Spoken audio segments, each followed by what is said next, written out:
Students, आज हम पढ़ेंगे कंबस्चन रिएक्शन ऑफ कार्बन कि कार्बन के कंबस्चन रिएक्शन क्या होते हैं। कार्बन कंबस्चन रिएक्शन शो करता है।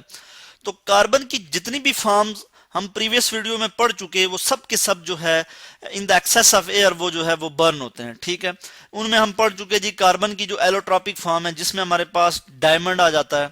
ठीक है, ग्रेफाइट आ जाता है, डायमंड है हमारे पास, उसके बाद ग्रेफाइट है, फिर हम देखते हैं कि जो बकीबाल है, ग्रेफाइट, उसके बाद बकीबाल है। ठीक है, ये कार्बन की एलोट्रॉपिक फॉर्म है। ठीक है, सॉरी, बकीबाल, बकीबाल, BALL, बकीबाल जी। ठीक है, ये कार्बन की जो है ये एलोट्रॉपिक फॉर्म है। एलोट्रॉपी क्या होती है कि जब कोई एक element more than 2 different form में पाया जाए, ठीक है, उसको हम एलोट्रॉपी कहते हैं। तो डायमंड, ग्रेफाइट और बकीबाल ये कार्बन की एलोट्रॉपिक फॉर्म है। इसी तरह कार्बन की ये जो है ये क्रिस्टलाइन फॉर्म है। याद रहे कि ये क्रिस्टलाइन फॉर्म है, ये क्रिस्टल की सूरत में पाई जाती हैं। क्रिस्टल क्या होते हैं कि जिसमें जो एटम्स हैं, मॉलिक्यूल्स या आयन्स हैं, उन उनकी एक खास अरेंजमेंट होती है, एक प्रॉपर अरेंजमेंट होती है, उनका एक पैटर्न होता है, तो उसको हम कहते हैं क्रिस्टल। ठीक है, तो ये क्रिस्टल की फॉर्म में पाए जाते हैं। इनको हम फिर कहते हैं जी ये क्रिस्टलाइन है, जी क्रिस्टलाइन सॉलिड है। ठीक है, क्रिस्टलाइन सॉलिड। और क्रिस्टल जो है वो सॉलिड की फॉर्म में पाए जाते हैं या सॉलिड ही होंगे। तो जो ये कार्बन की जो फॉर्म है ये कौन सी है जी, ये क्रिस्टलाइन फॉर्म है। तो इसी तरह कार्बन की जो दूसरी फॉर्म है एमॉर्फस फॉर्म, उसमें हमारे पास हमने देखा जी कोल है। ठीक है जी, उसके बाद हमारे पास क्या आ जाता है, उसमें डिफरेंट फॉर्म्स है हमारे पास, जैसे हमने देखा लैंप ब्लैक है, चारकोल है। चारकोल को हम देख लेते हैं, यहाँ पे लिख लेते हैं चारकोल, CHARCOAL। ठीक है, चारकोल है। इसी तरह कोक है, फिलहाल हम इनको ही देखते हैं। यहाँ पे कोक है, लैंप ब्लैक है। इसी तरह जी हमारे पास जो है और बहुत सी हैं, गैस कार्बन जिसे हम कहते हैं वो है, एनिमल चारकोल, वुड चारकोल, ये हैं। ये कार्बन की जो है ये, इनको हम क्या कहते हैं, इसको मैं लिख लेता हूँ एमॉर्फस। एमॉर्फस जो है एमॉर्फस फॉर्म है, यानी इनकी कोई खास जो है शेप नहीं होती। ठीक है जी, एमॉर्फस फॉर्म है कार्बन की। तो जितनी भी फॉर्म्स हैं कार्बन की वो सब की सब बर्न होती हैं ऑक्सीजन की मौजूदगी में, यानी ऑक्सीजन के साथ रिएक्ट करती हैं। तो इस ऑक्सीजन के साथ जब रिएक्ट करेंगी यानी ऑक्सीडेशन होगी उनकी, तो इस प्रोसेस को हम कहते हैं कंबस्चन, यानी कि ऑक्सीजन की एडिशन होगी। जैसे मैं आपको बताऊं कि यहाँ पे मैं आपको एक रिएक्शन बताऊं कि जैसे कार्बन जो है कोई, यानी ये कार्बन है एक सॉलिड फॉर्म में है। ठीक है, और ये जब रिएक्ट करेगा in the excess of oxygen O2, और इसको मैं गैसियस फॉर्म में यहां लिख लेता हूं। ठीक है जी, तो हमारे पास क्या आएगा, कार्बन डाइऑक्साइड गैस हमें जो है उसके नतीजे में मिलेगी। यानी कार्बन और ऑक्सीजन जब आपस में रिएक्ट करेंगे, ठीक है, इनकी इग्निशन होगी। मैं इधर लिख लेता हूं इग्निशन। जब ये बर्न होगा carbon, sorry ignition, IGNITION, ignition. जब इसकी इग्निशन होगी तो इसके नतीजे में जो एनर्जी रिलीज होगी उसको हम शो कर देते हैं डेल्टा एच। और मैं आपको बताता हूं कि डेल्टा एच क्या है, और वो जो एनर्जी रिलीज होगी वो है जी -394 किलो जूल, सॉरी के जो है वो स्मॉल होगा यहाँ पे, किलो जूल पर मोल। ठीक है, अब हम बात करते हैं एंथैल्पी क्या है। एंथैल्पी ये है कि अमाउंट ऑफ हीट कंटेंट, जितना भी हीट कंटेंट है जो कि यूज होता है या रिलीज होता है सिस्टम में, ठीक है, एट कांस्टेंट प्रेशर।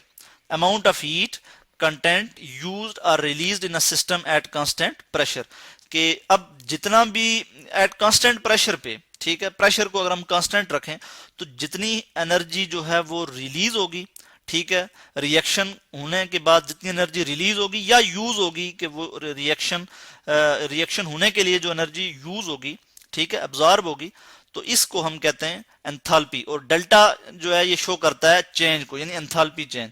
इस केस में एनर्जी यानी नेगेटिव है, डेल्टा एच नेगेटिव है, इट मीन कि यहाँ पे एनर्जी क्या हो रही है, रिलीज हो रही है।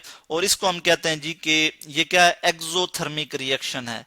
ठीक है, एक्सोथर्मिक मीन इसने एनर्जी इसमें से रिलीज हुई है, एक्सोथर्मिक।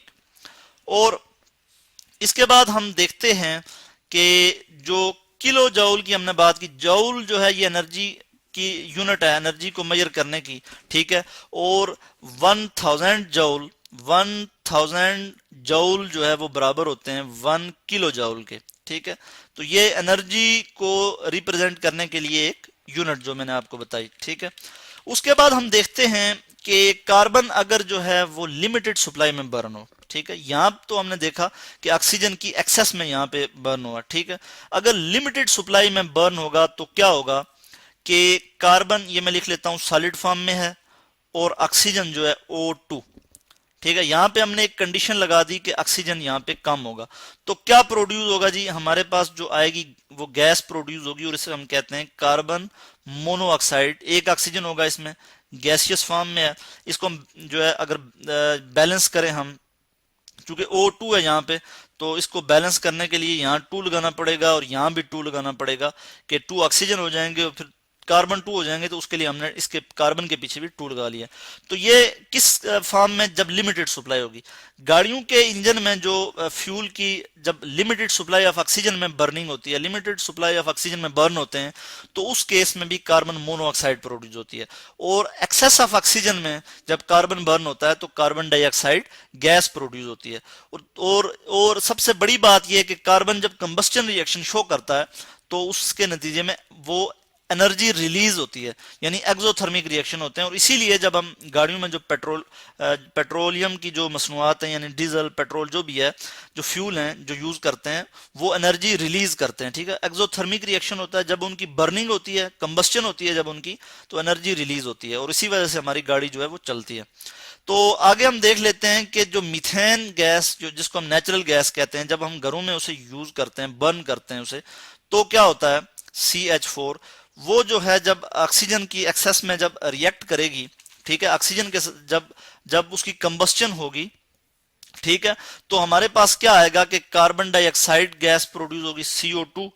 ओ थोड़ा बड़ा करके लिख लूं मैं यहाँ पे, CO2। ठीक है, उसके बाद वाटर, H2O वाटर, और फिर एनर्जी तो रिलीज होगी ही, क्योंकि चूंकि कार्बन के जितने भी कंबस्टन रिएक्शन है उनमें एनर्जी जरूर रिलीज होगी। तो डेल्टा H जो है इसमें क्या आ जाएगा, -890.3 किलो जूल पर मोल। ठीक है, ये मैंने आपको बता दिया कि इतनी एनर्जी रिलीज होगी। और एंथैल्पी क्या है कि अमाउंट ऑफ हीट कंटेंट, ठीक है, जो कि रिलीज हुए या यूज हुए किसी भी सिस्टम में, ठीक है, उसको हम एंथैल्पी कहते हैं, एंथैल्पी चेंज कहते हैं। तो यहाँ पे जो एनर्जी रिलीज हुई इस रिएक्शन के नतीजे में, तो वो -890 है जी। ठीक है, 890.3 किलो जूल पर मोल है। तो इसको इक्वेशन को हम बैलेंस कर लेते हैं। तो यहाँ पे आप देख लें कि इसको बैलेंस करने के लिए हम क्या करेंगे, क्योंकि ऑक्सीजन यहाँ पे 2 और यहाँ पे 1, तो इसको यहाँ पे 2 लिख लेते हैं हम, तो 4 हो गए, और इधर भी हम 2 लिख लेंगे, तो हाइड्रोजन भी 4 है यहाँ पे और इधर भी 4 हैं, तो ये इक्वेशन जो है वो बैलेंस हो गई है। मगर इसमें हम लिख लेते हैं कि ये गैसियस फॉर्म में है कार्बन डाइऑक्साइड, वाटर लिक्विड की फॉर्म में है। ठीक है जी, और इसमें हम देख लेते हैं कि जो ऑक्सीजन है ये भी गैसियस फॉर्म में है, ये भी गैसियस फॉर्म में है जी। तो ये हमने देखा कि कार्बन जो है कंबस्टन रिएक्शन जब शो करता है एक्सेस ऑफ ऑक्सीजन में, तो कार्बन डाइऑक्साइड गैस प्रोड्यूस होती है, उसके बाद एनर्जी रिलीज होती है। और जब लिमिटेड सप्लाई ऑफ ऑक्सीजन में कार्बन की कंबस्टन होती है तो क्या प्रोड्यूस होता है, कार्बन मोनोऑक्साइड गैस प्रोड्यूस होती है, जो कि हार्मफुल है जी।